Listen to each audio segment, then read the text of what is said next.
Unique circulation. A pipeline long enough to navigate around our world 2.5 times. Its length is 100,000 kilometers. Very important materials are transported to the factories with thick and thin pipes on the line. If these materials are not transported and the wastes are not collected, all factories will become useless. Thus, such a pipeline is laid in our bodies and is operating since Adam to the present.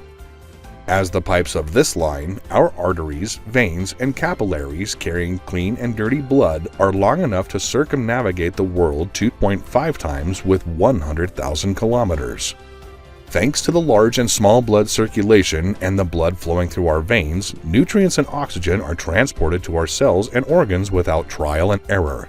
This system, which has been operating in an orderly manner since the first human being, is only possible with unlimited knowledge, will, and power. So who is it that collects the clean and dirty blood in our body in 2 auricles and 2 ventricles in our heart?